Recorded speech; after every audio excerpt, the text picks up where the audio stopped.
Hey, it's time for your teacher to pretend like he understands physics. I want to get this little caveat out there. I am not a physicist. I parrot what I read in math books. Take everything I say with a grain of salt. I understand the math, and check that too. Shit, this is the third time I've done this one because I keep making stupid errors and have to start over. So, I know the math. I can get you the basics. I can show you how to solve the problems in your homework. But, again, I have a degree in mathematics and I have a degree in economics, but don't ask me shit about economics. I don't remember any of that either. Let's go. Instantaneous velocity at some time A. Instantaneous velocity at some time A. So, time A, like 5 seconds. 12 minutes. 18 hours. Sometime A. A is just a number. And then we see that we have our little difference quotient thing hanging out over here. With that limit is h tends towards 0. So we can actually say that the velocity, the instantaneous velocity at some time A, is the same thing as the derivative of that function. Cool. Cool. We're talking about velocity. We're talking about functions. Now, what's f? And in this context, f, we say s is equal to f of x, because s is traditionally known as our position function. So we need to spend a little bit of time thinking about what is velocity? Do you know what velocity is? Do you know the velocity? Like, let me give you some examples. 60 miles an hour north. 5 meters per second southwest. You can catch what I'm doing? 5 light years per nanosecond. West. You got to give a direction. Velocity has both magnitude and direction. Speed is directionless. So here's an example of speed. 10 miles an hour.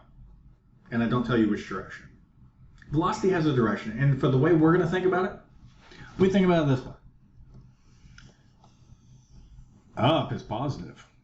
Down is negative. Right is positive. Left is negative. I wonder where we've seen that before. Oh yeah, it's the XY graph. And we're going to use it in that manner. So that's going to be our direction. So velocities can end up having, you'll have negative velocities sometimes. That just means shit's going down if you were to draw the picture. So let's think about the difference in the position function.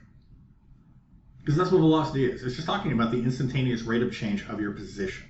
Let's think about how your position could change. What's the position? Like miles? So 5 miles in 2 hours. So 2.5 miles per hour. That's how you would figure out like how you calculate the speed. The change in your position with respect to time. That's a speed or a velocity, depending upon how you look at it.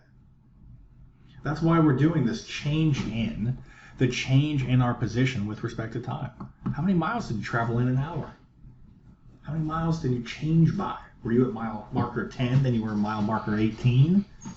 You changed by 8 miles. How long did it take you? That would tell you how fast you were traveling. All right, enough of that. Like I said, I don't know what I'm talking about. Let's solve a problem. I stole this kind of from your homework. We looked at it and went, all right, I'll just change it up, make it mine.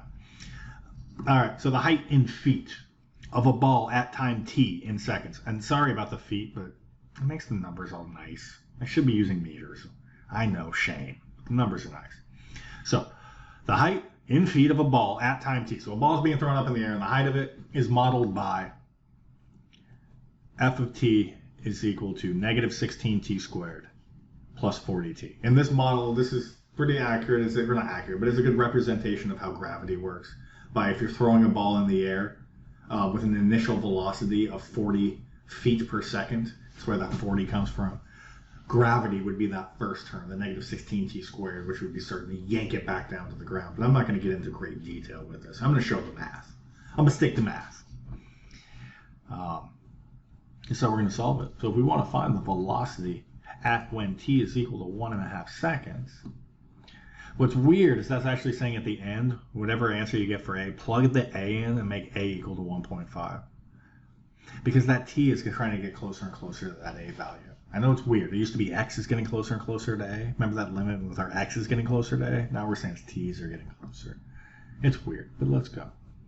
So our velocity at some time A is equal to the limit as h tends towards 0 of a negative 16t squared plus 40t.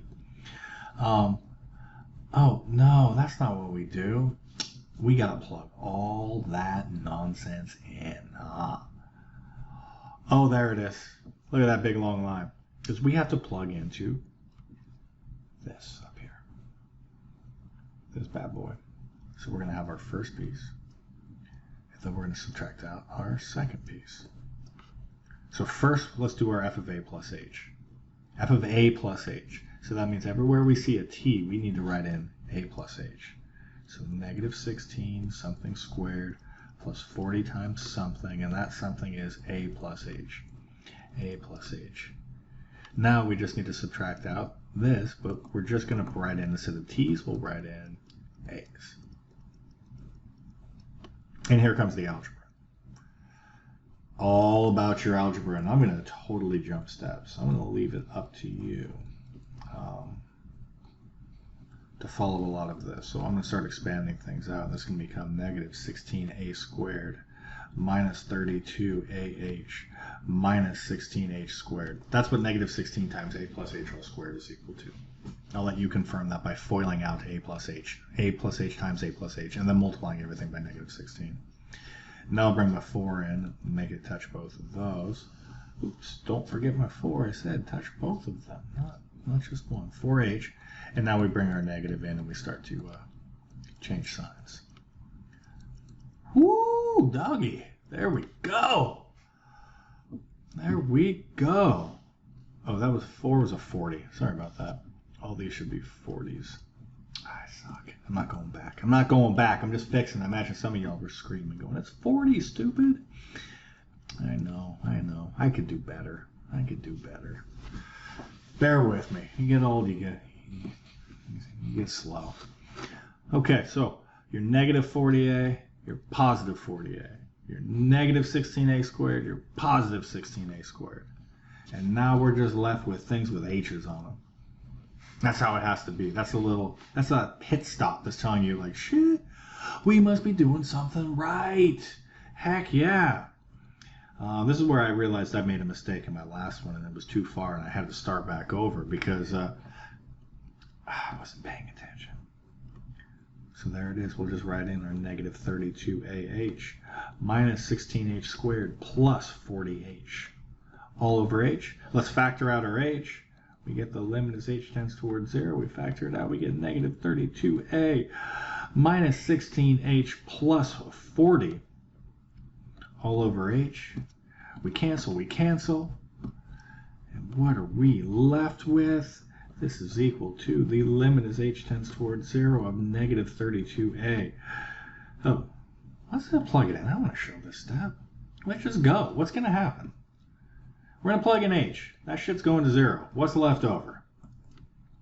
Negative 32a plus 40. We just found the derivative of the function.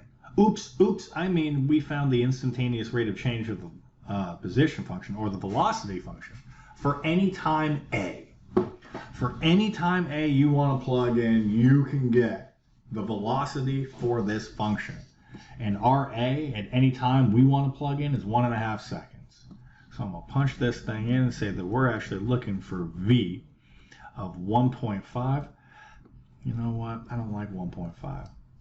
I like 3/2. That's much better, I think. So we plug it in. We go negative 32 times a plus 40. Oh, you can see I've been going for too long. Corruption is afoot. Yeah, buddy. Cancels. We get negative 16 and rushing now, plus 40. So negative 16 times 3, that's going to be a negative 48 plus 40. I was cleaning up. And we get negative 8. So v of 3 over 2, or the instantaneous velocity at time 1.5 seconds, is equal to negative 8. But we got to finish the frickin' problem. Velocity is measured in feet per second for this problem. And there's our solution. You're going to have a tougher one inside your homework as well. I'm going to leave it up to you to logic out what the hell is going on. So that's how we dealt with a problem like this. Velocity is tied to the change in your position with respect to time. That's what velocity is. That's what it's all about.